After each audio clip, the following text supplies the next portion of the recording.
Everyone, कैसे हैं आप सब लोग। क्लास मेरी लाइव हो चुकी है और आप लोग भी लाइव आ चुके हैं, तो एक बार मुझे कमेंट करके बता दीजिए कि ऑडियो वीडियो सब कुछ क्लियर है ना। फिर अपनी आज की क्लास स्टार्ट करते हैं। और आज आपकी क्लास जो है वो 6 से 7 में ना होके 8 से 9 में हो रही है। एक्चुअली उसके पीछे रीजन ये है कि अभी भी आप देख पा रहे होंगे मेरी आज एक ट्यूबलाइट ना ऐसे ब्लिंक करने लग गई थी। एक्चुअली ना ऊपर आग कितनी ट्यूबलाइट लगी है, मेरी 3 3 6 9 ट्यूबलाइट लगी है, जिसकी वजह से ये इतनी सारी रोशनी आ रही है और ये कैमरा कैप्चर कर पा रहा है। तो मेरी ना एक ट्यूबलाइट ऐसे ब्लिंक करने लग गई थी जैसे ही मैंने क्लास स्टार्ट करने का देखा, मतलब 4 साढ़े 4 बजे देखा था।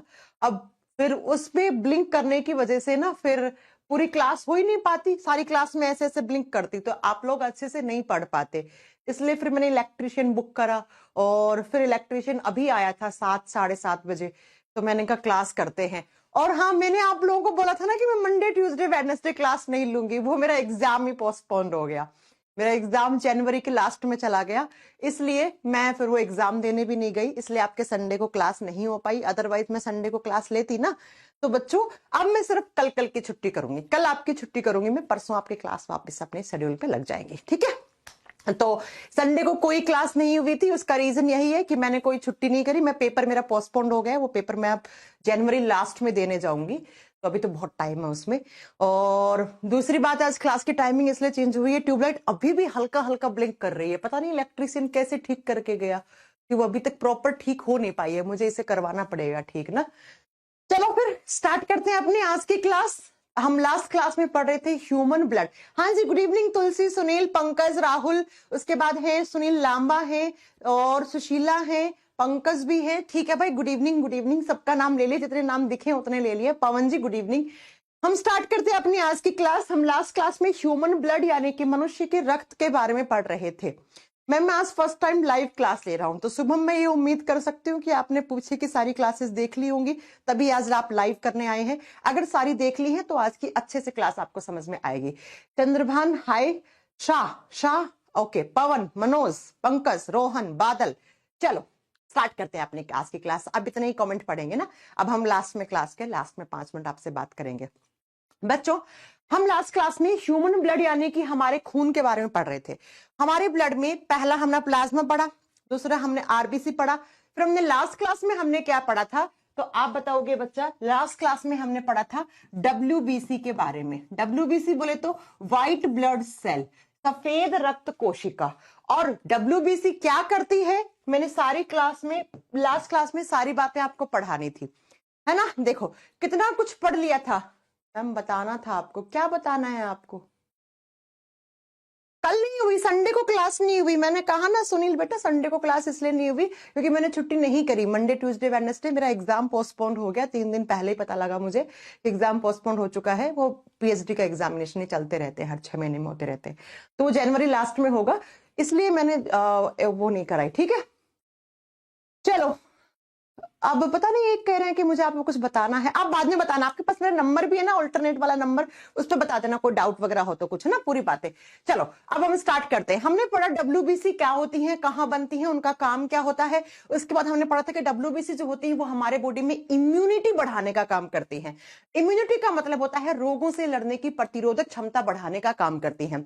उसके बाद हमने पढ़ा था कि जो डब्ल्यूबीसी होती है वो टोटल 5 टाइप की होती है, इसिनोफिल्स, बेसोफिल्स, न्यूट्रोफिल्स, मोनोसाइट, लिम्फोसाइट। पांचों के फंक्शन हमने पढ़ लिए थे कि कौन सी डब्ल्यूबीसी किस बीमारी के अगेंस्ट काम करती है, ये सारी बातें हमने पढ़ ली थी।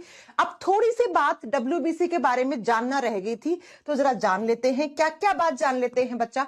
अच्छा, आपको याद है ना लास्ट क्लास में हमने पढ़ा था कि डब्ल्यूबीसी का एक टाइप होता है लिम्फोसाइट, होता है ना बच्चा। मैंने पढ़ाया था ना डब्ल्यूबीसी 5 टाइप की होती है, तो उसमें से एक टाइप क्या था, लिम्फोसाइट। जो बचा हुआ पार्ट डब्ल्यूबीसी का है वो भी फिनिश कर ले, फिर आज प्लेटलेट्स भी हमें फिनिश करनी है, ताकि अगली क्लास से हम क्या पढ़ लें, हम अगली क्लास से पढ़ लें फिर अपना ब्लड ग्रुप के बारे में पढ़ लें। अरे पवन क्या हो गया, 1-2 दिन, रीजन तो बता दिया मैंने कि वो ट्यूबलाइट ब्लिंक कर रही थी। अब ब्लिंक ऐसे ब्लिंक करते हुए ट्यूबलाइट में क्लास लूंगी तो अच्छा लगेगा क्या पवन, ये कोई बात है क्या।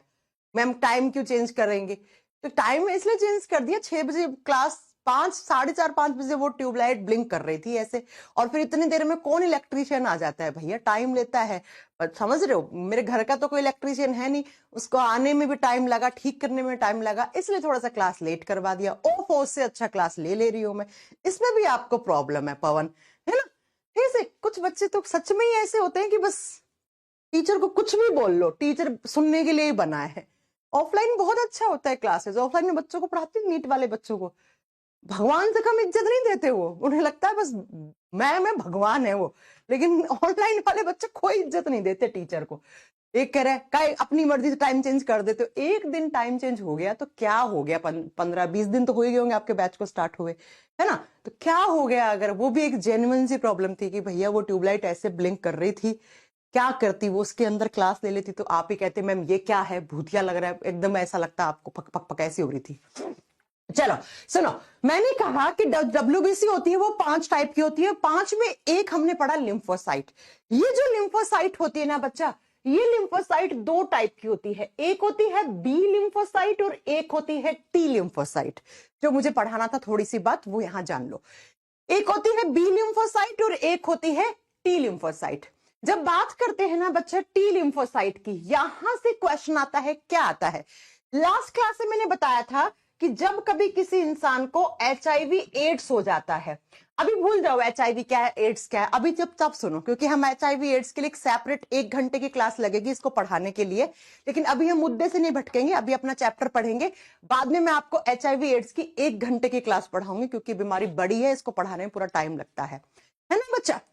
तो एचआईवी एड्स अगर किसी इंसान को होता है ना, तो क्या होता है? सबसे पहला आपको याद रखना है, जब कभी किसी इंसान को एचआईवी एड्स होता है तो उस इंसान की डब्ल्यूबीसी की संख्या में कमी आ जाती है। यानी कि अगर आप उसके बॉडी में खून निकाल के उसमें डब्ल्यूबीसी की क्वांटिटी चेक करोगे ना, तो बच्चा आपको क्या मिलेगी? डब्ल्यूबीसी की संख्या में कमी मिलेगी, कमी हो जाती है, डब्ल्यूबीसी डिक्रीज हो जाती है।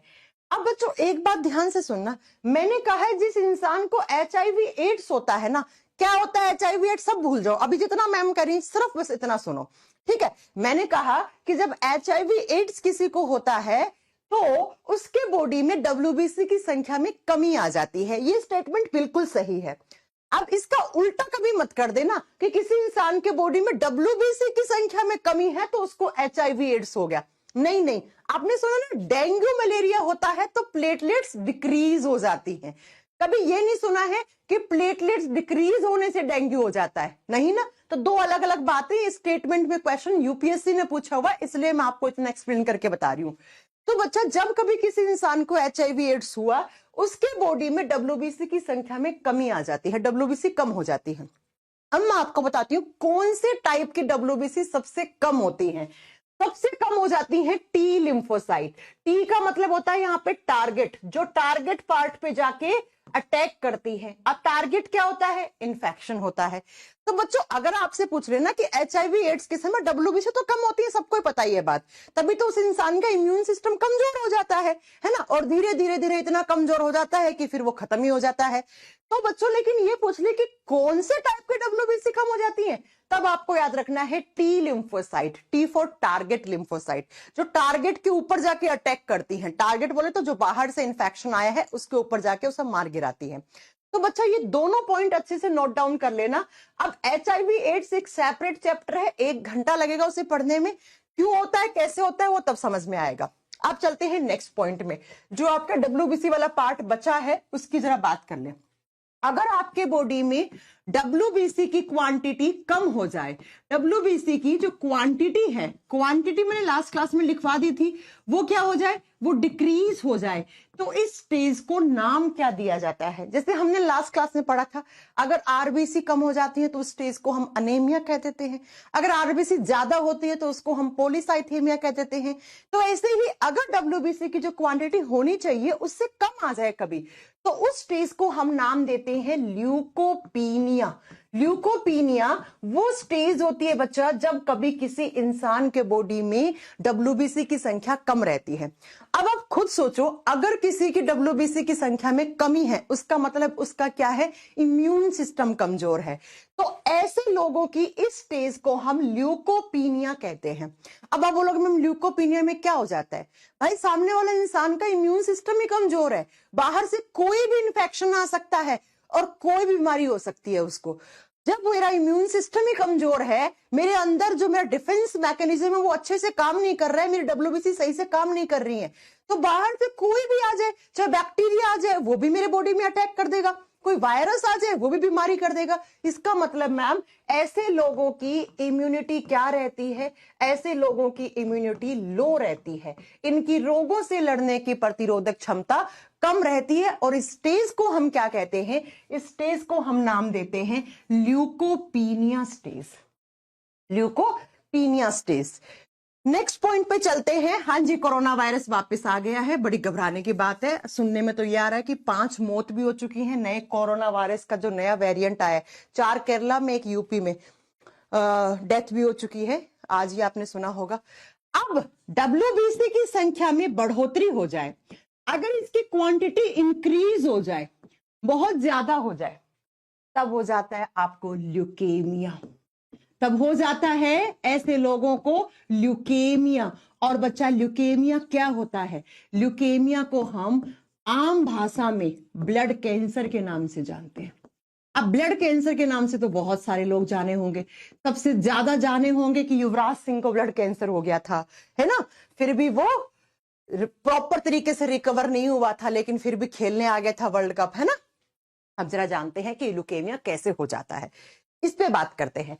मैंने कहा कि अगर किसी इंसान के बॉडी में डब्ल्यूबीसी की क्वांटिटी बढ़ जाए, अब बढ़ने का मतलब ये नहीं है कि 100-200 बढ़ गई, 1000 बढ़ गई, 2000 बढ़ गई, नहीं, 100 ml ब्लड में 8 से 10,000 आनी चाहिए थी, लेकिन आ गई 8 से 10 लाख।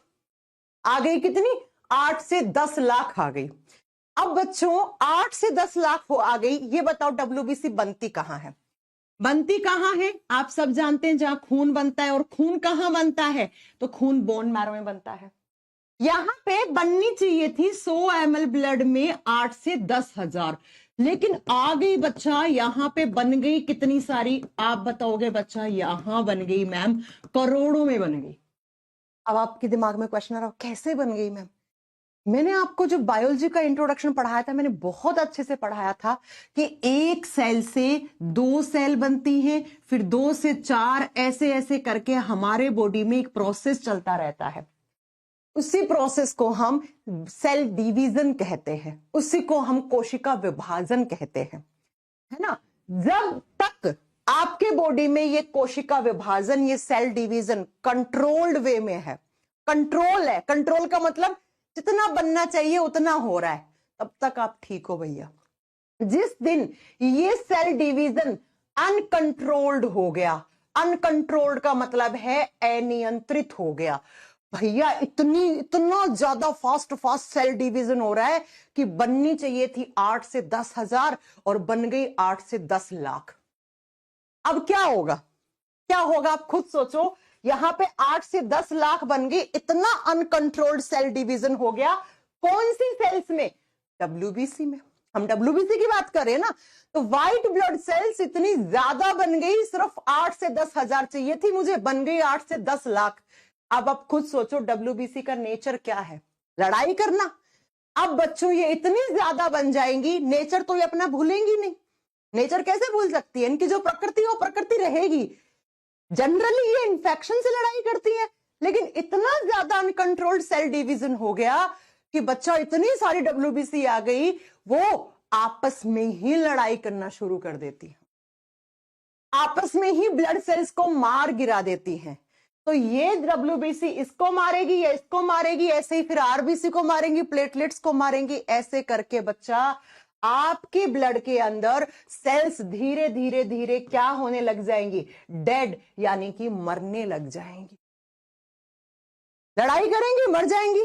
और मरी हुई सेल्स पे कोई चार्ज नहीं होता है, कोई आवेश नहीं होता है, चार्ज होता है तो चीजें दूर जाती हैं, है ना, चार्ज नहीं है तो धीरे धीरे ये ब्लड की सेल्स मर के इस तरीके से ऐसे आपकी एक जगह कलेक्ट होती जाएंगी, ऐसे धीरे धीरे धीरे आपके खून के अंदर ऐसे इन सेल्स, ये सेल्स ऐसे ऐसे ऐसे जुड़ने लग जाएंगी, और आपका जो खून है ना वो गाढ़ा सा होने लग जाएगा, और फिर धीरे धीरे धीरे ये खून यहां पे जमने लग जाएगा, जम सा जाएगा, आपको लगेगा इस खून की तो यहीं पे गांठ सी बन गई है, और फिर उसी स्टेज को हम ल्यूकेमिया, उसी को हम ब्लड कैंसर का नाम देते हैं बच्चा।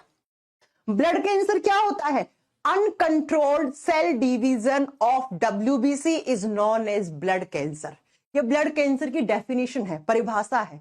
जब हमारे WBC के अंदर अनियंत्रित कोशिका विभाजन होने लग जाए, और जब हमारी WBC बननी चाहिए थी कितनी, 8 से 10 हजार, लेकिन बन जाती है बच्चा कितनी, आप बताओगे 8 से 10 लाख 100 ml ब्लड में। तो इतनी सारी WBC आपस में फाइट करके आपस में लड़ना शुरू कर देती हैं और आपके कंप्लीट ब्लड सेल्स को डिस्ट्रॉय कर देती हैं, और ब्लड सेल्स के ऊपर चार्ज नहीं बचता, ब्लड सेल्स आती हैं आपके खून को गाढ़ा करती हैं, धीरे धीरे उस खून के सर्कुलेशन में प्रॉब्लम आने लगती है, और धीरे धीरे आपको डॉक्टर कहता है अरे आपको खून वून की उल्टियां होंगी, और या फिर हो सकता है आपको अनकॉन्शियस, जैसे युवराज सिंह खेलते खेलते बेहोश हो गए थे, अब बेहोश होने लग जाओगे। क्यों? क्योंकि बच्चा आपको पता है इसी खून में आरबीसी, और आरबीसी का काम होता है ऑक्सीजन पहुंचाना। जब आरबीसी प्रॉपर नहीं पहुंच पा रही है, खून जमने लग गया धीरे धीरे, खून का क्लॉट सा बनने लग गया धीरे धीरे अंदर ही, है ना, तो बच्चा आपको आरबीसी आपके ब्रेन तक नहीं पहुंच रही है, आपके ब्रेन तक, दिमाग तक ऑक्सीजन नहीं जा रहा, आपका दिमाग अनकॉन्शियस हो जाएगा और आप बेहोश हो जाओगे। आप डॉक्टर के पास जाओगे तो डॉक्टर कहेगा आपको तो ब्लड कैंसर हो चुका है। अब वो कौन सी स्टेज है, कहां? ब्लड कैंसर आपको पता है बहुत जल्दी फैलता है भाई। वो कैंसर जो खून के अंदर है, खून तो यहां से लेकर यहां तक 24 घंटे घूम रहा है। तो ब्लड कैंसर 1 महीने पहले यहां था लीवर वाले में, कल फेफड़े वालों में, फिर 2 महीने बाद हार्ट तक पहुंचेगा, तो वो आपकी लास्ट स्टेज है आपकी। ठीक है, तो मैं यही बताना चाह रही हूं बच्चा कि जब कभी WBC बहुत ज्यादा हो जाती है ना, बहुत ज्यादा का मतलब ये नहीं है कि 200-400 ज्यादा हो गई, ठीक है, तो उस स्टेज को हम ल्यूकेमिया कहते हैं, और ल्यूकेमिया को हम आम भाषा में ब्लड कैंसर का नाम देते हैं। वो कैंसर जो हमारे खून के अंदर हो गया है। ठीक है, कब कैसे होता है मैंने आपको बता दिया है। इस बोन मारो में जो WBC बनती है उनके अंदर सेल डिवीजन बहुत ज्यादा अनकंट्रोल हो जाता है, बहुत ज्यादा WBC बन जाती है, बहुत ज्यादा WBC पूरे के पूरे ब्लड सेल्स को खराब कर देती है, और फिर वो खून गाढ़ा सा होके क्लोट सा बनना शुरू हो जाता है, और फिर धीरे धीरे एक दिन ऐसा आता है कि आपको खून की उल्टी, आप बेहोश हो सकते हो। फिर आप डॉक्टर के पास जाओगे, डॉक्टर आपका क्या करेगा, बायोप्सी करता है। मान लो कि डॉक्टर को लगा कि लीवर तक पहुंच गए, तो लीवर का हल्का सा टिश्यू निकालेगा यहां से, और इस टिश्यू को निकाल के लैब में लेके जाएगा, तो इस टेस्ट को बोलते हैं बायोप्सी। बायोप्सी कहा जाता है इसको। और फिर इस बायोप्सी को देकर डॉक्टर चेक करता है कि इसमें क्या ऐसी सेल्स हैं जिनमें, मतलब ऐसे WBC हैं जो किसी भी टाइप का कोई क्लोट कर रही है, या कैंसर या कार्सिनोजेनिक सेल्स हैं, तो है तो आपको डॉक्टर बोलेगा देखो आपको, और है तो किस लेवल तक की है, यानी कौन से लेवल का आपको कैंसर है, ये सब आपको फिर डॉक्टर बताता है। ठीक है, अभी मैं आपको कैंसर फिर पढ़ाऊंगी, ह्यूमन डिजीज वाला चैप्टर होगा, वहां पे सब पढ़ाऊंगी कितने टाइप का कैंसर होता है, कौन सा टाइप का कैंसर होता है जो एक ही जगह होता है आगे नहीं फैलता है, कौन से टाइप का कैंसर होता है जो आगे से आगे फैलता है, ये सारी बातें हम तब करेंगे। अभी के लिए हम WBC पढ़ रहे थे तो यहां पर हम इतना ही पढ़ेंगे। 4 क्वेश्चन पढ़ाए हैं अभी, चारों क्वेश्चन याद हो जाने चाहिए आपको कि HIV एड्स होती है तो कौन सी ब्लड सेल्स या किस टाइप के WBC कम हो जाती हैं, और WBC कम होना क्या कहलाता है और WBC ज्यादा होना क्या कहलाता है। ठीक है बच्चों, अब हमारी लास्ट टाइप की जो ब्लड सेल्स बची हैं, दीज आर ब्लड प्लेटलेट्स। तो लिख दीजिए 3 नंबर पे जो हमारे ब्लड में सेल्स होती हैं उनको बोलते हैं हम ब्लड प्लेटलेट्स। बहुत अच्छा काम करती हैं, हिंदी में बोलते हैं रक्त बिंबाणु। रक्त बिंबाणु, ब्लड प्लेटलेट्स क्या होती हैं ये ब्लड प्लेटलेट्स, जरा बात कर लेते हैं इस पे। आरबीसी का काम समझ में आया, WBC का अपना काम है, आरबीसी का अपना काम है। अब हम पढ़ेंगे कि आपका ब्लड प्लेटलेट्स क्या काम करता है। जैसे हमने आरबीसी को नाम दिया था एरिथ्रोसाइट्स, WBC को बोला था ल्यूकोसाइट्स, वैसे ही ब्लड प्लेटलेट्स को हम बोलते हैं थ्रोम्बोसाइट्स। इनका दूसरा नाम क्या होता है, तो इनको थ्रोम्बोसाइट्स के नाम से जानते हैं बच्चा। साइट का मतलब सेल होता है, कोशिका होता है। थ्रोम्बस का मतलब होता है क्लोट करवाने वाली, क्लोटिंग सेल्स होती हैं ये। क्लोट का मतलब होता है रक्त का थक्का जमाने वाली सेल्स। अगर कभी आपको कहीं पर चोट लग जाए, चोट लगने के बाद क्या होता है, चोट लगने के बाद आपका खून निकलता है थोड़ी देर के लिए, और फिर वो खून निकलना बंद हो जाता है। क्यों बंद होता है? क्योंकि हमारे बॉडी में केमिकल प्रोसेस होती है जिसको हम ब्लड क्लोटिंग कहते हैं, जिसको रक्त का थक्का जमना बोलते हैं। और उसी थक्के को जमाने वाली या जमने में हेल्प करने वाली सेल्स थ्रोम्बोसाइट्स या हम ब्लड प्लेटलेट्स कहते हैं इनको। आइए जरा बात करते हैं कि इनकी क्वांटिटी की कितनी होनी चाहिए। तो बच्चा, लड़का और लड़की में इनकी संख्या बराबर रहती है। मिनिमम 1.5 लाख होनी चाहिए। मैं आपको मिनिमम भी लिखवा देती हूं, ठीक है। 1.5 लाख ये मिनिमम है। और आप ऑन एन एवरेज बात करोगे तो बच्चा आपकी ये जाती है 5 से 5.5 लाख, इतनी होनी चाहिए। और कितने में? तो 100 ml ब्लड में, ठीक है। ये मिनिमम लिखवाया है, कभी कभी बुक्स में लिखी भी आ सकती है 4 से 5 लाख, तो ये भी आपको सही करना है, ठीक है। 1.5 लाख तो मैंने मिनिमम लिखवाया है। सुना होगा ना, किसी को डेंगू हो गया, बहुत खतरनाक, प्लेटलेट्स गिर गई, सिर्फ 20,000 प्लेटलेट्स बची हैं, है ना। सुना होगा आपने। बताएंगे अभी क्या हो जाता है, फिर क्या डर लगता है उस आदमी को। और हर साल बहुत सारे लोग मरते हैं, स्पेशली दिल्ली में तो इतना डेंगू फैलता है, इतना डेंगू फैलता है, हजारों लोग मर जाते हैं डेंगू से हर साल। इनकी क्वांटिटी मिनिमम 1.5 लाख आनी चाहिए। वैसे 4 से 5 लाख एवरेज होता है बच्चा, कभी कभी बुक्स में 4 से 5 लाख भी लिखा हुआ आ सकता है, यानी कि 1.5 लाख से कम आएंगी तो फिर खतरे की घंटी है वो। चलो बात करते हैं ये भी कहां बनेंगी। तो जहां खून बनता है वहीं पे तो बनेंगी। अब खून कहां बनता है? तो अब तक तो पता हो जाना चाहिए था, ब्लड का फॉर्मेशन होता है बोन मैरो में, तो वहीं पे बनती हैं ये, यानी कि ये भी अस्थि मज्जा में बनती हैं, बोन मैरो में बनती हैं। बनेंगी, कितना दिन सरवाइव करती हैं, यानी कि मैम इनका लाइफ स्पैन क्या होना चाहिए, इनका जीवन काल क्या होना चाहिए। तो इनका जीवन काल आपको बुक्स में मिलेगा, या तो मिलेगा आपको 8 से 10 दिन का। अब 8 से 10 दिन को आप क्या लिख सकते हो? 1 से 1.5 सप्ताह लिख सकते हो ना। तो कभी कभी 1 से 1.5 वीक भी लिखा हुआ मिल सकता है, 1 से 1.5 सप्ताह भी। मैम ये क्वेश्चन बिहार एसआई में आया था, ओके आ गया होगा। 8 से 10 दिन का मतलब होता है 1 से 1.5 वीक, तो 1 से 1.5 वीक भी आ सकता है कभी कभी। जरा बात करते हैं कि मैम इनकी डेथ कहां हो जाती है, इनकी मृत्यु कहां हो जाती है। ये बच्चा या तो आपके खून में ही मर जाएंगी, और ये थोड़ी बहुत ये वहीं पे जाती है जहां पे आपकी आरबीसी जाती है। और आरबीसी कहां जाती है? प्लीहा में। लेकिन याद रखना, स्प्लीन में सबसे ज्यादा आरबीसी जाती है, ठीक है। सबसे ज्यादा क्या जाती है? आरबीसी जाती हैं। बात करते हैं इनकी शेप की, कि इनका आकार कैसा होता है। तो बच्चों इनका भी आकार फिक्स नहीं होता है, इनको भी, इनका फंक्शन ही ऐसा है कि ये फिक्स नहीं कर सकती अपने आकार को। ये भी अनिश्चित आकार की होती हैं, यानी कि कोई फिक्स नहीं है। इसका मतलब मैम हम ये समझें कि आरबीसी का ही आकार फिक्स है। हाँ जी बच्चा, आप बिल्कुल यही समझो कि हमारे खून में जो आरबीसी होती है उनका ही एक फिक्स शेप होता है, उनका काम भी सही है, फिक्स है वही, इसलिए इनका शेप भी फिक्स होता है, ठीक है बच्चों। बात करते हैं मैम कि इनका फंक्शन क्या है, इनका काम क्या है। बस यही मेन है। बहुत अच्छा काम करती हैं। क्या काम करती हैं? तो भैया खुद ही आप लिख लो। ये क्या काम करती हैं? तो ये ब्लड क्लॉटिंग में हेल्प करती हैं। ये हमारे शरीर में रक्त का थक्का जमाने में हेल्प करती हैं, ब्लड क्लॉटिंग करवाती हैं बच्चा। अगर ये नहीं होंगी तो आपको चोट लगेगी तो खून बाहर ही निकलेगा, ऐसे बहता जाएगा, खून की गंगा बह जाएगी और आप मर जाओगे।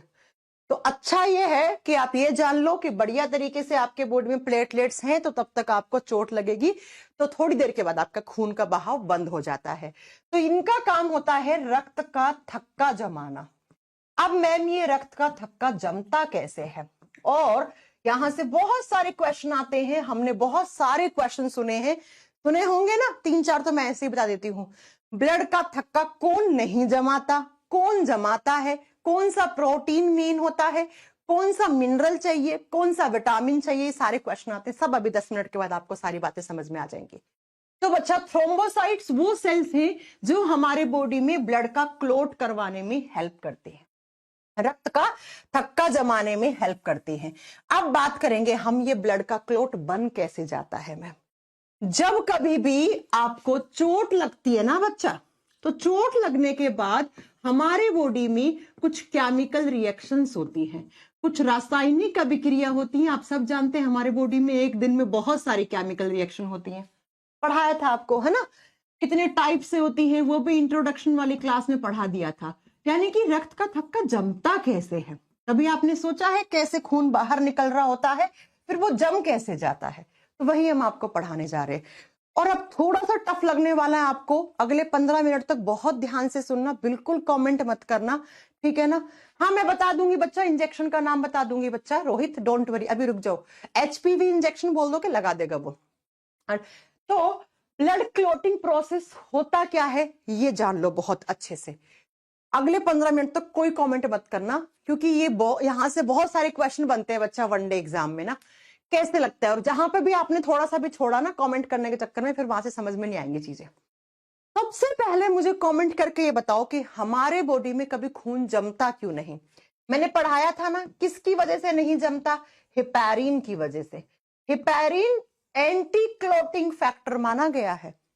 एंटी क्लॉटिंग फैक्टर का मतलब क्या होता है, जो रक्त का थक्का नहीं जमने देता है। अच्छा रक्त का थक्का कब नहीं जमता, मैं एकदम हेल्दी हूं, अभी मुझे कोई चोट वोट नहीं लगी है, तो मेरे शरीर के अंदर क्लॉटिंग नहीं होनी चाहिए ना। अगर अंदर ही मेरा खून, जैसे मेरा आप मान लो यहां से एक नस है, ये ऐसे जा रही है, खून लेके जा रही है हार्ट से, एक मेरा ब्रेन के पास लेके जा रही है खून, और खून में आरबीसी है, मतलब ऑक्सीजन जा रहा है, खून मेरे दिमाग को ऑक्सीजन पहुंचा रहा है। जब तक मेरे दिमाग तक ऑक्सीजन है तब तक मेरा दिमाग सही चल रहा है। जिस दिन मेरे दिमाग के पास ऑक्सीजन की कमी हुई, सबसे पहले मेरा दिमाग अनकॉन्शियस हो जाएगा। अनकॉन्शियस का मतलब होता है बेहोश हो जाऊंगी मैं, ठीक है बच्चा। बेहोशी का कारण ही यही होता है कि आपके दिमाग के पास प्रॉपर ऑक्सीजन नहीं पहुंची। अब आप सोचो कि अगर कभी जो खून जा रहा था वो अंदर ही जम जाए, नसों के अंदर ही इसकी क्लोटिंग हो जाए, तो ब्रेन के पास ऑक्सीजन नहीं पहुंचेगी। इसी को बोलते हैं स्ट्रोक पड़ गया। सुना होगा ना, फलाना इंसान को स्ट्रोक पड़ गया, फलाना इंसान को हार्ट अटैक आ गया, स्ट्रोक पड़ गया, नसों में खून जम गया, वहीं मर गया था वो। ऐसे आपने बहुत सारे सुने होंगे इंसिडेंट, आजकल तो बहुत हो रहे, नए नए 20-20 साल के लड़कों को हार्ट अटैक आ जा रहे हैं, है ना। सब बातें बताएंगे कैसे आ जाते हैं, ठीक है। तो जब तक आपके खून में हेपारिन है, अंदर आपके बॉडी में ब्लड का क्लॉट नहीं हो सकता। इसका मतलब मैम हेपेरिन ब्लड का क्लॉट होने नहीं देता। और अब आपको चोट लगी, तो चोट लगती है तो हम क्या करते हैं, क्लॉट करवाना होता है। मान लो इस हिस्से में आपको चोट लगी, ऐसे ही आप जा रहे थे, कहीं हाथ वाथ लग गया, चोट लग गई। अब चोट लगी तो क्या हुआ, यहां की नस फट गई। नस फटी, सबसे ऊपर क्या है, आपकी स्किन है, स्किन हटेगी, नीचे मांस है, स्किन के नीचे मांस है, आपने देखा होगा। मांस के नीचे क्या रहती है, आपकी ब्लड वेसल्स रहती हैं। ब्लड वेसल्स फटी, फटने से खून बाहर निकल गया। मान लो इस हिस्से पे आपकी ऐसे ब्लड वेसल थी, इसमें ऐसे खून जा रहा था, ये बीच से फट गई, ये खून आपका बाहर निकल गया, ऐसे ऐसे। यहां का मांस भी फटा। जैसे चोट लगी, चोट लगने से ये आपका लाल लाल कलर का खून निकल रहा है, ऐसे ऐसे आपके फर्श पे गिर रहा है, गिर रहा है, सही, बिल्कुल सही बात है, यहां से गिर रहा है, यहां चोट लगी, ये मांस था यहाँ पे, और आपके मांसपेशियों में होता है कैल्शियम। सबसे पहला क्वेश्चन यहां साइड में लिखते जाना, ठीक है। कैल्शियम, आपका जो मांस फटता है उस मसल्स में रहती हैं, उन मांसपेशियों में कैल्शियम होता है। बिना कैल्शियम के आपकी मसल्स किसी काम की नहीं है। कैल्शियम है, जैसे ही चोट लगी, मांस फटा, कैल्शियम निकल रहा है, यहां से निकल रहा है। तो सबसे पहली चीज हमें यही चाहिए था, कैल्शियम ब्लड का क्लॉट करवाने के लिए मिल गया। कैल्शियम कहां से मिला है, फटे हुए मांस से, वो मांस जो फट गया है ना बच्चा। अब बात करते हैं दूसरा क्वेश्चन, बहुत ध्यान से समझना, 3 केमिकल रिएक्शन है, मैं लिख देती हूं, नंबर 1, नंबर 2 एंड नंबर 3, ये तीनों आपको पढ़नी है। ओके मैम, हो गया। अब ये बताओ, ये खून निकल रहा है यहां से बाहर, बिल्कुल निकल रहा है, और खून में एक प्रोटीन पढ़ाया था मैंने, याद है आपको कौन सा प्रोटीन पढ़ाया था, प्रोथ्रोम्बिन। अब मुझे कौन बच्चा कमेंट करके ये बताएगा कि खून में प्रोथ्रोम्बिन कहां होता है, जल्दी से बता दो, पढ़ा चुकी हूं मैं, याद कर लो। जब मैंने आपको प्लाज्मा पढ़ाया था तो मैंने बहुत अच्छे से पढ़ाया था कि प्लाज्मा में प्रोथ्रोम्बिन होता है, फाइब्रिनोजन होता है। अब मैं बार बार नहीं पढ़ाऊंगी, पढ़ाया था, बिल्कुल मैम पढ़ाया था। चोट लगने पे खून निकल रहा है, खून में प्लाज्मा है, तो प्लाज्मा में एक प्रोथ्रोम्बिन नाम का प्रोटीन होता है मैम, बिल्कुल होता है, समझ गए। अब बच्चा दूसरा पॉइंट सुनो, जो आपकी यहां पर चोट लगने से सेल्स डैमेज हुई हैं, जो आपकी मांस के अंदर सेल्स थी, कोश, मांस क्या है, सेल से बना हुआ है, तो उन्हीं सेल्स में क्या था, उन्हीं सेल्स में एक केमिकल था, कौन सा, थ्रोम्बोप्लास्टिन।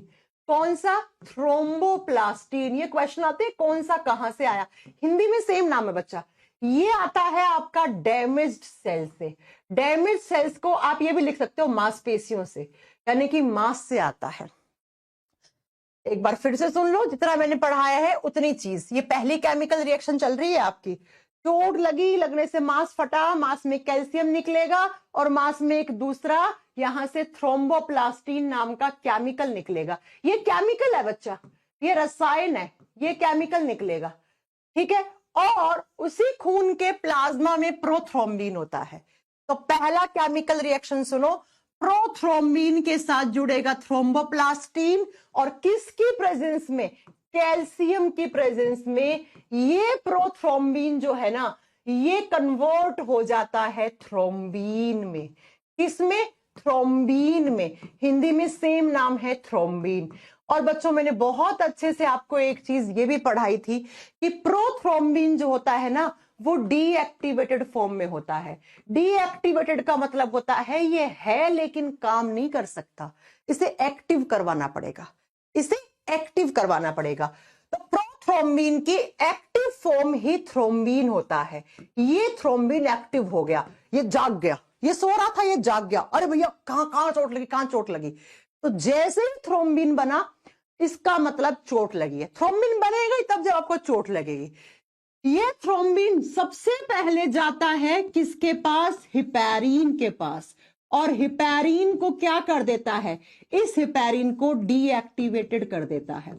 आप खुद सोचो बच्चा कि जब तक हिपैरिन होगा, क्या हिपैरिन ब्लड का क्लॉट होने देगा? नहीं होने देगा ना। Heparin is a anti clotting protein, ये ब्लड का क्लॉट नहीं होने देता है। तो हमें अब क्लॉट करवाना है क्योंकि हमें चोट लग रही है भैया, खून बाहर निकल रहा है, खून को जमाना है यहीं पे ताकि बाहर ना निकले। तो ये थ्रोम्बिन जाके पहला काम करके आता है, हिपैरिन को डीएक्टिवेटेड करता है। हिपैरिन चुप रहो, अब हमें ब्लड का क्लॉट करवाना है।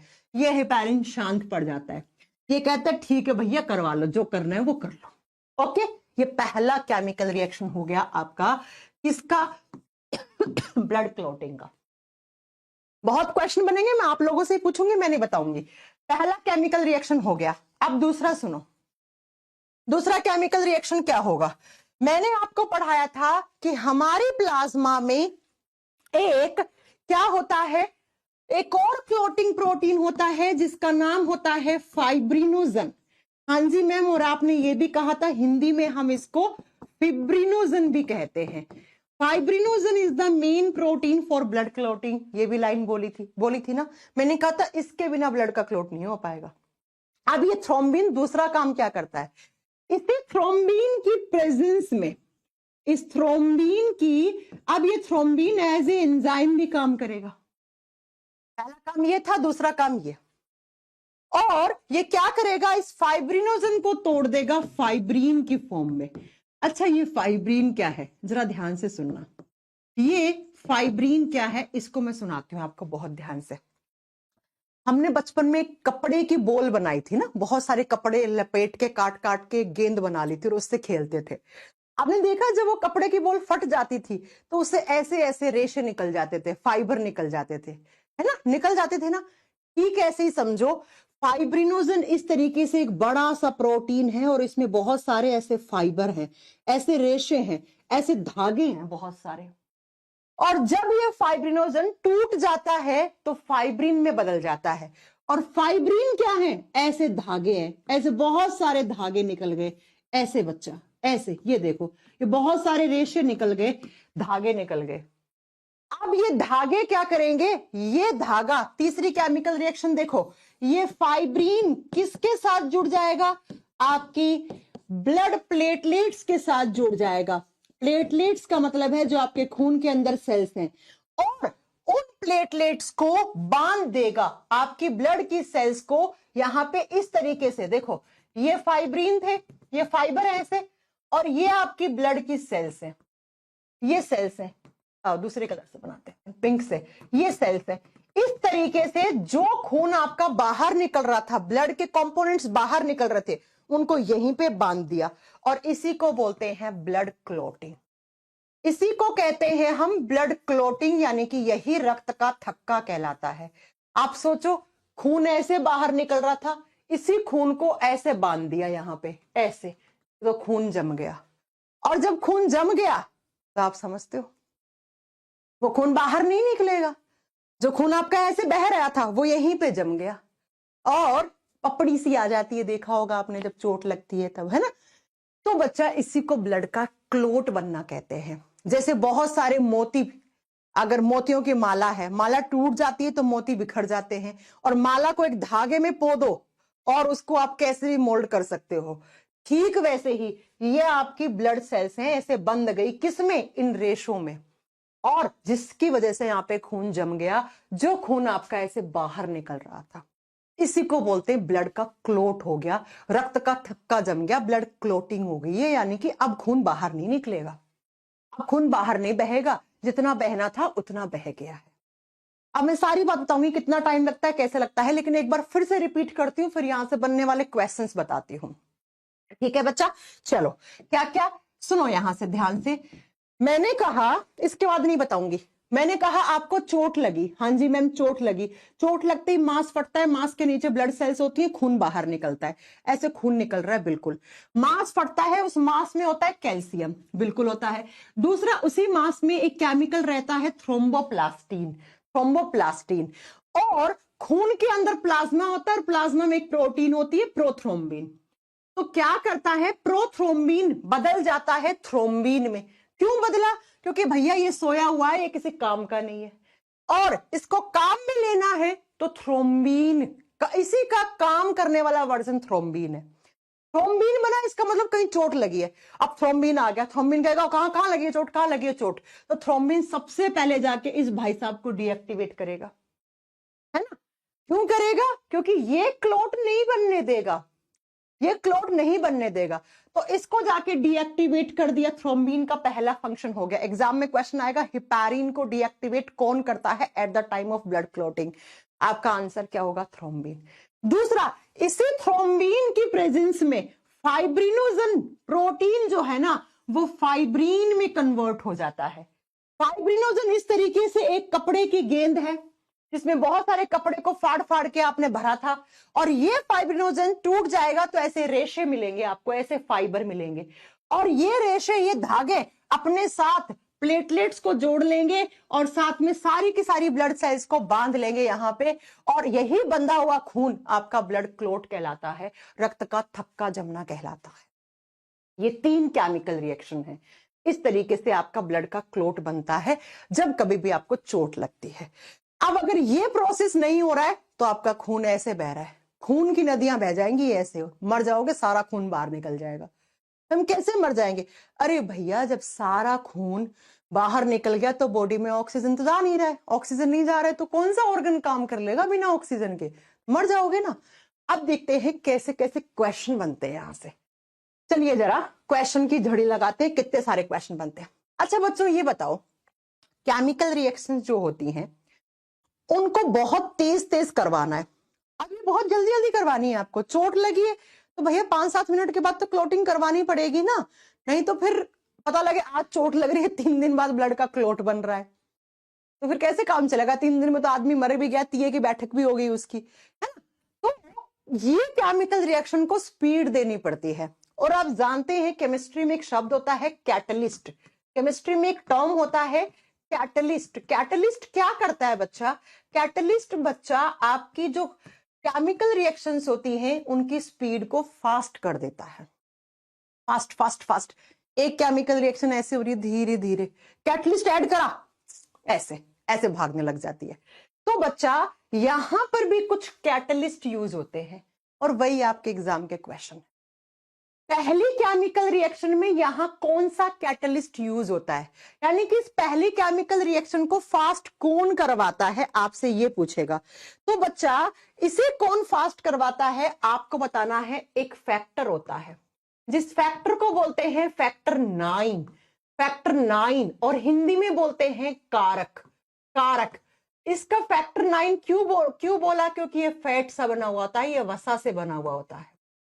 फैक्टर 9। पहली केमिकल रिएक्शन में लिख लेना कौन सा कैटलिस्ट काम आता है, फैक्टर 9। और बच्चा ये जो फैक्टर 9 है ना, इसकी खोज की गई थी सबसे पहले क्रिसमस नाम के साइंटिस्ट, क्रिसमस नाम के बंदे में, क्रिसमस नाम के बंदे में, इसलिए इसका नाम पड़ गया क्रिसमस फैक्टर। तो कभी कभी इसको क्रिसमस फैक्टर भी कहा जाता है। ये बनता हमारी बॉडी में ही है, जन्मजात बनता है, जब से आपका जन्म हुआ तब से बनता है ये, ठीक है। लेकिन किसमें सबसे पहले डिस्कवर किया गया था, क्रिसमस नाम के एक लड़के में। अब क्रिसमस नाम तो अंग्रेजों के ही होते हैं, हम लोगों के तो होते नहीं है ना। तो बच्चा इसका नाम कभी कभी क्रिसमस फैक्टर भी कहलाता है। तो पहली केमिकल रिएक्शन को स्पीड देने का काम फैक्टर 9 और दूसरा यहाँ पे कैल्शियम है, कैल्शियम, ये दोनों काम करते हैं यहाँ। ये लो बच्चा, 2 क्वेश्चन बन गए, सुन लेना कौन कौन सा क्वेश्चन। कौन सा फैक्टर काम आता है ब्लड का केमिकल रिएक्शन करवाने में, फैक्टर 9। कौन सा मिनरल, कैल्शियम क्या होता है, मिनरल होता है, खनिज तत्व होता है, आप सब जानते हैं ये बात, हो गया। अब दूसरी यहां पे, दूसरी में कौन काम आता है, दूसरी में थ्रोम्बीन जो है ना, ये वाला थ्रोम्बीन, ये एज ए एंजाइम यहां पे काम करना शुरू कर देता है, ठीक है। अब आप कहोगे मैम प्रोटीन है, ये तो भैया आप जानते हो एक स्टेटमेंट, अब अभी तो बोल रही थ्रोम्बिन प्रोटीन है मैम, अब एंजाइम बोल रही हो आप। एक स्टेटमेंट बोलती हूं, almost all enzymes are made up of protein. आपने सुना होगा अधिकांशतः 99.99% एंजाइम प्रोटीन से ही बने हुए होते हैं, एक दो को छोड़ दो, आरएनएज, यूरिया जैसा बना, तो ये प्रोटीन है, तो ये enzyme he kind of enzyme की तरह काम करना शुरू कर देगा। अब ये थ्रोम्बिन नहीं होता है ना, तो मैंने एक आपको पढ़ाया था पेप्सिन, कभी कभी यहाँ पे पेप्सिन एंजाइम भी काम आ जाता है। अब आप खुद जानते हो पेप्सिन कहां बनता है, मैं बार बार नहीं पढ़ाऊंगी। तो दूसरी केमिकल रिएक्शन में कैटलिस्ट के तौर पे एक तो थ्रोम्बिन खुद काम करता है, और दूसरा P for pepsin, P for pet, P for protein, है ना, याद करवाए थे ना, ये काम आते हैं। और तीसरी में बताते हैं, तीसरी में एक आता है यहां पे बहुत ही जरूरी एक विटामिन, और कौन सा विटामिन, विटामिन के। तीसरी केमिकल रिएक्शन में एज ए कैटलिस्ट एक विटामिन काम करता है, जिस विटामिन का नाम होता है विटामिन के। बच्चों क्वेश्चन ही क्वेश्चन है, देख लो, ये सारे क्वेश्चन है एग्जाम के, ये 4 आपको क्वेश्चन मैं आपको बता देती हूं कैसे कैसे आएंगे, अभी बात कर लेते हैं इस पे। मैम पूछेगा कैसे एग्जामिनर क्वेश्चन, चलो अभी बता देते हैं आपको। एग्जामिनर पूछेगा कि रक्त का थक्का जमाने वाला फैक्टर कौन सा है, फैक्टर 9। और ये फैक्टर 9 कहां से, जन्मजात मिलता है भैया हमें, जिसको नहीं मिलाना, जिसके बॉडी में नहीं मिलाना तो एक बीमारी होता है हीमोफीलिया, जो अभी हम पढ़ेंगे, ठीक है। दूसरा आप बताओगे कौन सा मिनरल, कैल्शियम, कैल्शियम काम आता है। तीसरा आपसे पूछेगा कौन सा एंजाइम, तो आपको बताना है थ्रोम्बिन, और थ्रोम्बिन नहीं है ना कभी कभी, तो हमें भगवान ने इसका एक ऑल्टरनेट दिया है पेप्सिन एंजाइम, ये भी काम कर देता है। और चौथा आपसे पूछेगा कौन सा विटामिन हेल्प करता है, विटामिन के is helpful in blood clotting. इतने एग्जाम में आ चुका है ये क्वेश्चन, सड़ा हुआ क्वेश्चन हो गया ये वनडे एग्जाम का, सड़ा हुआ क्वेश्चन हो गया ये एग्जाम का। समझ में आ गई मेरी बात। अब रोहित जी कह रहे हैं मैम थ्रोम्बिन मेन है, नहीं, अगर फाइब्रिनोजन नहीं होता ना तो वो थ्रेड नहीं मिलते ऐसे, और थ्रेड नहीं मिलते तो वो अपने साथ ब्लड सेल्स को बांध नहीं पाता। इसलिए हम कहते हैं, एक क्वेश्चन और भी लिख लेना, कि जो फाइब्रिनोजन होता है ना, ये जब टूटता है फाइब्रिन में, तभी तो हमें रेशे मिलते हैं, धागे मिलते हैं, और वही रेशे तो आपके खून की सेल्स को बांध लेते हैं ताकि खून बाहर ना जाए, ताकि खून जम जाए। तो फाइब्रिनोजन को बोलते हैं main protein for the blood clotting, इसको कहते हैं बच्चा। इसके बिना ब्लड का क्लोट नहीं बन सकता, इसके बिना ब्लड का क्लोट नहीं बन सकता। समझ में आ गया, ये क्वेश्चन, ये क्वेश्चन, ये क्वेश्चन, ये क्वेश्चन।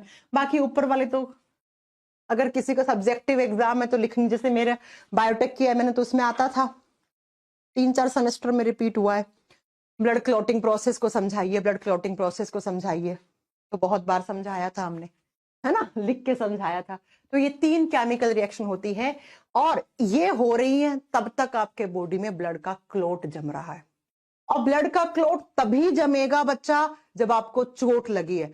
अंदर ब्लड का क्लोट जमना मतलब खत्म है आपकी कहानी, अंदर क्लोट जमना मतलब नसों में खून जम गया, और नसों में खून जमना समझते हो, बॉडी में ऑक्सीजन का ट्रांसपोर्टेशन रुक गया, बेहोश हो जाओगे, मर जाओगे, अटैक पड़ जाएगा। तो हमेशा क्लोटिंग वही होती है जहां पे चोट लगती है। अंदर होना मतलब थ्रोम्बोसिस हो गया, अभी पढ़ाएंगे हम आपको। क्लोटिंग हमेशा जहां चोट लगती है वही होना चाहिए। ओके, बात समझ में आ गई। अब सुनो एक क्वेश्चन और यहां से आने वाला। कभी कभी कुछ बच्चों में, कुछ इंसानों में ये फैक्टर 9 जन्मजात ही नहीं मिल पाता है, बन ही नहीं पाता है मतलब। और जिन लोगों में ये फैक्टर 9 नहीं बनता है उन लोगों को एक बीमारी हो जाती है, जिस बीमारी को आप प्यार से बोलते हो हीमोफीलिया। कितने बच्चों ने नाम सुना है हीमोफीलिया? हीमोफीलिया का एक और भी नाम होता है, इसको कहा जाता है रॉयल डिजीज, शाही बीमारी। अच्छा, इसको रॉयल डिजीज का नाम क्यों दिया? क्योंकि ये रॉयल फैमिली में सबसे पहले हुई थी। रॉयल फैमिली किसको बोलते हैं? क्वीन विक्टोरिया की फैमिली को। तो क्वीन विक्टोरिया को, महारानी विक्टोरिया की फैमिली में सबसे पहले खोजा गया था इस बीमारी को, तो हम इसको कहते हैं हीमोफीलिया बीमारी। हीमोफीलिया में होता क्या है? सबसे पहले बच्चा जानना कि it is a genetic disease. अब जेनेटिक डिजीज का मीनिंग यहां तक आते आते तो पता लग गया है हमें कि मैम ये आनुवांशिक रोग है। आनुवांशिक रोग क्या होते हैं? जो बाय बर्थ होते हैं, जन्म के साथ आते हैं और एक पीढ़ी से दूसरी पीढ़ी में जाते रहते हैं, है ना। अब इस बीमारी में होता क्या है? तो ऐसे लोगों में जन्मजात ही ये फैक्टर 9 बन नहीं पाता है, यानी कि इनमें क्लोटिंग फैक्टर नहीं बन पाते हैं। ऐसे लिखो तो सुंदर लगेगा। इन लोगों में रक्त का थक्का जमाने वाले जो क्लोटिंग फैक्टर होते हैं वो एब्सेंट होते हैं। इन लोगों में अच्छे से नहीं बने या बने ही नहीं। अब आप खुद जानते हो, इन लोगों में अगर क्लोटिंग फैक्टर नहीं बने तो ऐसे लोगों को चोट लगेगी, तो चोट लगने के बाद क्या नहीं होगा? नो ब्लड क्लोटिंग, रक्त का थक्का नहीं जमेगा मैम ऐसे लोगों में। और रक्त का थक्का नहीं जमा तो इनकी क्या नहीं रुकेगी? इनकी ब्लीडिंग नहीं रुकेगी। ब्लीडिंग रुकती नहीं है बच्चा, रुकती नहीं है। या तो क्लोट जमने में टाइम बहुत ज्यादा लगेगा, 2 घंटे लग गए, 2 घंटे तक तो सारा खून निकल गया ना, मर जाएंगे ऐसे लोग। इनकी ब्लीडिंग नहीं रुकती है, और जब तक ब्लीडिंग नहीं रुकेगी आपको पता ही है खून निकलता जाएगा, निकलता जाएगा, निकलता जाएगा। यानी कि मैम आप ये कह रही है इन लोगों को इतनी सी चोट लगेगी तो इतना खून निकल जाएगा, बिल्कुल यही बात है। फिर इनको वापस चढ़ाना पड़ेगा खून, और अगर थोड़ी ज्यादा चोट लग गई ना फिर इनका खेल खत्म है बच्चा, इनका खेल खत्म है। तो आपको एग्जाम में पूछता है कि रॉयल डिजीज किसको बोलते हैं? हीमोफीलिया को। क्या नहीं होता इस हीमोफीलिया में? इस हीमोफीलिया में जन्मजात ही कुछ लोगों में क्लॉटिंग फैक्टर नहीं बन पाते हैं, और फिर एक पीढ़ी से दूसरे पीढ़ी में बीमारी ट्रांसफर भी होती है। बिहार में है एक फैमिली में बीमारी, उस पर रिसर्च चलती रहती है, न्यूज में आती रहती है, आपने सुनी होगी। उसकी 6 से 7 जनरेशन में ट्रांसफर हो गई है बीमारी अभी तक। अब नाम वाम नहीं याद रखने आपको, दीपिका हम बता देंगे, रुक जाओ यार, ठीक है। तो लेकिन सबसे पहले ये रॉयल फैमिली में खोजी गई, इसलिए इसका बीमारी का नाम भी रॉयल डिजीज या शाही बीमारी बोल दिया है हमने। और ये एक आनुवांशिक रोग है, आगे से आगे जाएगा, यानी कि एक पीढ़ी में आ गया तो फिर इसके आगे की सारी पीढ़ियों में ट्रांसफर होता है। ओके बच्चा, तो इसमें क्या नहीं होता? इसमें ब्लड का क्लोट नहीं बन पाता, या तो बनेगा ही नहीं या बनने में बहुत ज्यादा टाइम लगेगा। अब जितना ज्यादा क्लोटिंग में टाइम लग रहा है उतनी तो ब्लीडिंग ज्यादा हो रही है ना। ऐसा सुनने में आता है कि क्वीन विक्टोरिया की फैमिली अपने आप को चोट लगने से बचाती है, यानी कि वो लोग बहुत ध्यान से चलते हैं कि उनका कभी एक्सीडेंट ना हो, बहुत सेफ्टी प्रिकॉशंस यूज करते हैं, क्योंकि उनको अगर हल्की से भी चोट लगी ना, जैसे वो चलते हैं तो अभी मखमल के वो उनके लिए पहले वो बिछ जाते हैं, मखमल समझते हो ना, मखमल के कारपेट बिछ जाते हैं कि कहीं कांटा भी ना लग जाए उनको, कांटा भी लग गया तो फिर कैसी प्रॉब्लम हो जाएगी ना। तो बच्चा, इसी बीमारी को हम हीमोफीलिया कहते हैं।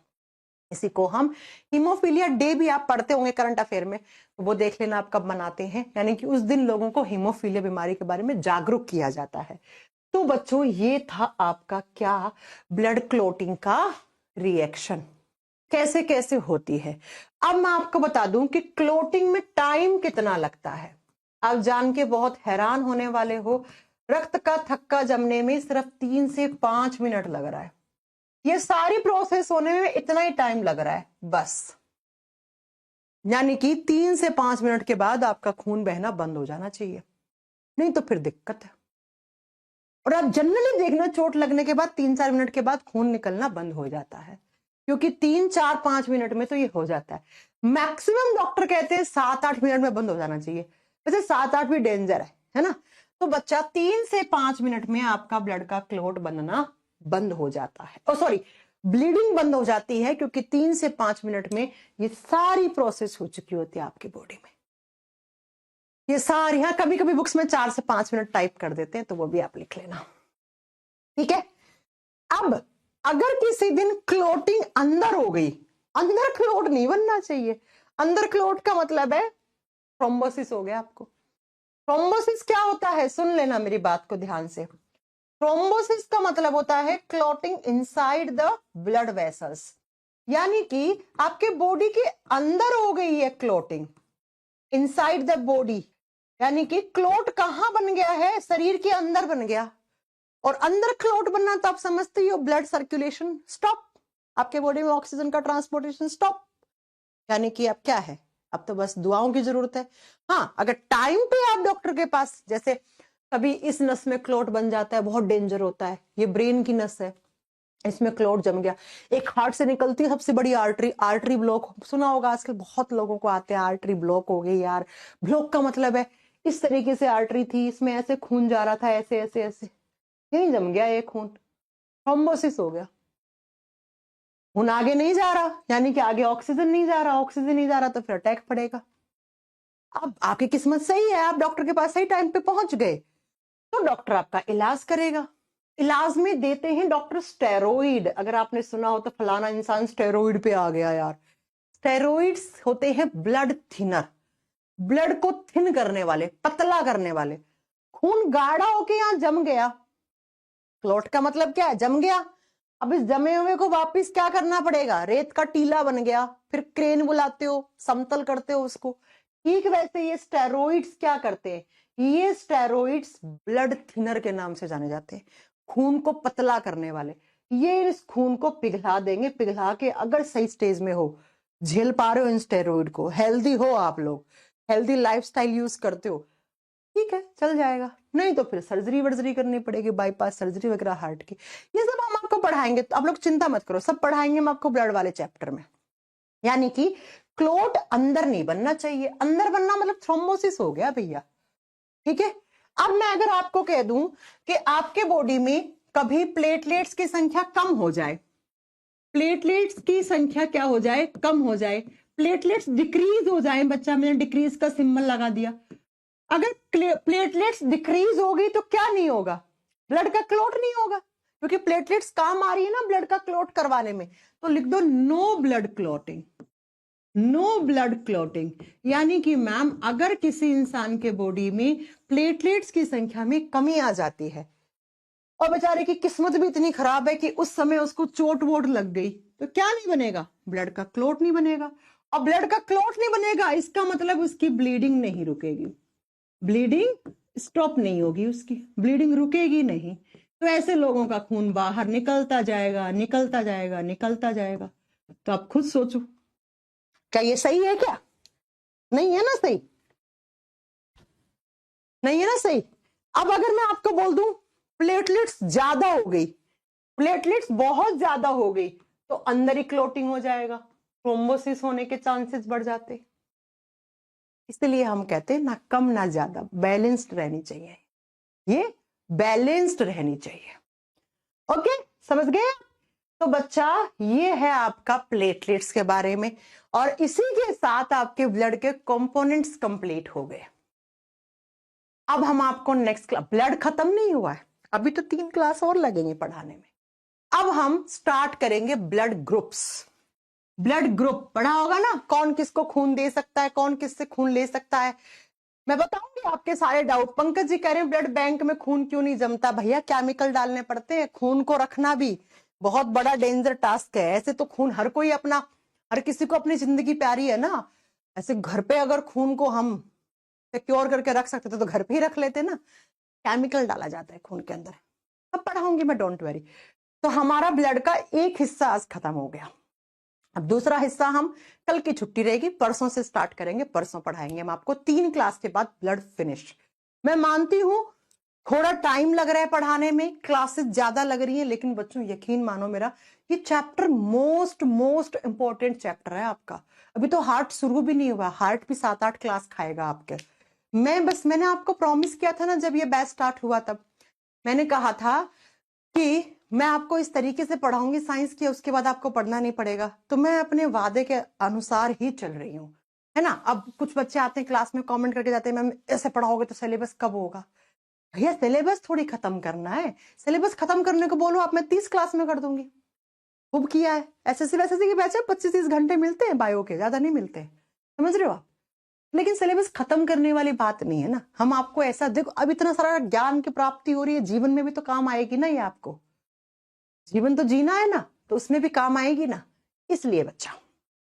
ठीक है, अब बताओ आप लोगों के क्या क्या काम वो थे। अच्छा, एक बच्चा कह रहा था मैम आपने जो सर्विकल कैंसर का इंजेक्शन, अच्छा बच्चा एचपीवी इंजेक्शन नाम से, ये इंजेक्शन का ही नाम बताया था मैंने। आप डॉक्टर को जाके बोल, गवर्नमेंट हॉस्पिटल में चले जाओ, अच्छे गवर्नमेंट हॉस्पिटल में। तो अगर शहर वहर आ रहे तो शहर के में लगवा लो, गांव वाम के हॉस्पिटलों में इतना नहीं होता है नॉलेज लोगों को। एचपीवी इंजेक्शन लगा दो, ठीक है। तो वो एचपीवी नाम से ही आता है, एचपीवी नाम से ही लग जाता है बच्चा।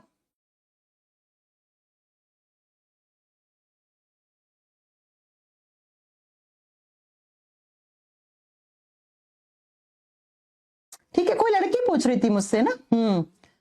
तो ये बच्चा एचपीवी नाम से ही आपको मिल जाता है, तो वही लगवा देता है। बाकी आप कहोगे तो मैं, मेरी फ्रेंड डॉक्टर है गवर्नमेंट हॉस्पिटल में, एम्स में, मैं उसे इंजेक्शन की फोटो मंगवा के आपको फॉरवर्ड कर दूं, जिन लड़कियों को लगवाना है। इसमें वेरिएंट आते हैं, तो आप वो वाला कौन सा वेरिएंट सही रहता है मैं उससे एक बार बात करके आपको बता दूंगी। ठीक है बच्चों, बढ़िया आ रहा है, मजा आ रहा है पढ़ने में। हाँ जी मैम, थोड़ा हिंदी में बोला करो बच्चा, मैं एक एक बात हिंदी में बोलती हूँ, मैं सच बता रही हूँ, इससे ज्यादा हिंदी होती ही नहीं है बायोलॉजी की। Ma'am which type of starch is not digested, Rupa cellulose. मैं सब पढ़ाऊंगी आपको, यकीन मानो, जब मैं आपको कार्बोहाइड्रेट पढ़ाऊंगी तो वहां पे लिखवाऊंगी सेल्यूलोज का डाइजेशन हमारे बॉडी में होता ही नहीं है। ये कहाँ होता है, ये प्लांट सेल वॉल में पाया जाता है। रूपा पढ़ाया नहीं ना चैप्टर, ह्यूमन न्यूट्रिशन पढ़ाया कहाँ है आपको, पढ़ाएंगे तब पढ़ाएंगे रूपा, चिंता मत करो। वैसे आपके क्वेश्चन का आंसर मैंने दे दिया है। हाँ, चंद्रशेखर कह रहे मैम कलर ब्लाइंडनेस भी अनुवांशिक रोग है क्या? बिल्कुल है, कलर ब्लाइंडनेस जिसमें ब्लू ग्रीन रेड कलर में आपको डिफरेंस क्रिएट नहीं हो पाता है। These are primary colours. ऐसे लोगों को ना डिफेंस में लिया जाता है, ना आर्मी में, ना रेलवे में इनको नौकरी नहीं मिलती है। आपको पढ़ाऊंगी मैं, जब जेनेटिक डिजीज पढ़ाऊंगी कैसे होता है, लड़कों में ज्यादा होता है, लड़कियों में कम होता है। ये मान लो कि अगर 20 लड़के हैं वहां पे 1-2 लड़कियों में होता है, because womens are carrier for this disease. ये सब पढ़ाऊंगी मैं आपको, आप चिंता मत करो, एक एक चीज पढ़ाऊंगी मैं। अभी तो ये चैप्टर पढ़ा ही नहीं है, आप लोगों को डाउट कहां से आ रहा है? अच्छा, आप कोई कहीं से पढ़ रहे होंगे शायद, हो सकता है ना, प्रीवियस ईयर वगैरह लगा रहे होंगे आप, या आपने कोई बुक्स खोल ली होंगी, है ना। जिनको कभी भी एड्स नहीं हो सकता, किसको नहीं हो सकता? जो बच के रहेंगे उनको कभी नहीं होगा। जिनको कभी एड्स नहीं हो सकता, भाई ऐसे लोग जो सावधान है, जो जागरूक है, उनको कभी नहीं हो सकता एड्स। मैं सिर्फ आरआरबी जेई का कोई क्वेश्चन नहीं छूटेगा, आई प्रॉमिस विकास, है ना। मैम प्लीज थोड़ा हिंदी मत बोलना, मतलब हिंदी मत बोलना, मैं समझी नहीं आप क्या कह रहे हो। भानु आप बिल्कुल, आपका कमेंट आ रहा है, लेकिन आप आगे से वो सब मत करना, नहीं तो सच में ब्लॉक हो जाओगे, है ना। ठीक है, हो गया। आप कोई आपका डाउट नहीं है किसी भी टाइप का? चलें हम आज के लिए, कल छुट्टी रहेगी यार, कल मुझे थोड़ा सा कहीं जाना है, मतलब एक फैमिली में फंक्शन है, तो सुबह 11-12 बजे निकल जाऊंगी मैं, तो रात में आते 11-12 बज जाएगा, थोड़ा दूर जाना है, 2 घंटे का है ना ट्रैवलिंग है। तो परसों अपन थोड़ा लंबा, कल की जो छुट्टी करूंगी वो शनिवार इतवार में क्लास रखूंगी, आई प्रॉमिस। मैंने कहा ना, मंडे से फ्राइडे यानी वीक में आपकी 5 क्लास में कभी भी छुट्टी नहीं करूंगी मैं, अगर करी तो वो मैं वीकेंड पे कवर करूंगी, ये मेरा प्रॉमिस है। तो जो कल मैं ट्यूसडे को छुट्टी, कल मंगलवार है ना, तो उसको मैं या तो सैटरडे में कवर करूंगी या संडे में। और हाँ, मैं नेक्स्ट वीक से आपका केमिस्ट्री भी शुरू कर दूंगी यार। टाइमिंग देखते हैं आप लोगों को क्या जमता है, टाइमिंग पूछ लेंगे आपसे ना। सिंड्रोम के, अरे सब पढ़ा देंगे हम आपको। सिंड्रोम का मतलब होता है cluster of disease, cluster of symptoms. बहुत सारे लक्षण एक साथ आ गए, पता ही ना लग रहा है भैया कितनी बीमारियां हो गई, तो उसको सिंड्रोम कहा जाता है। ओके शुभम, आप लोग थोड़ा सा पेशेंस रखो, सब पढ़ाएंगे हम आपको। आप जैसे हमने छोटे छोटे भाई बहन बहुत पढ़ाए हैं, अब तो बड़े हो गए वो आपसे बड़े हो गए ना, बहुत पढ़ाए हैं हमने। चलो फिर बच्चा, परसों मिलेंगे। तब तक के लिए अगर कोई बच्चा नया एडमिशन लिया है तो प्लीज प्रीवियस क्लास देख लो, नोट्स बना लो, मेरे साथ परसों आ जाना, क्योंकि परसों से, हाँ, अभी तक जो पढ़ा है ना उससे आगे की क्लास का कोई संबंध नहीं है, तो आप परसों मेरे साथ लाइव क्लास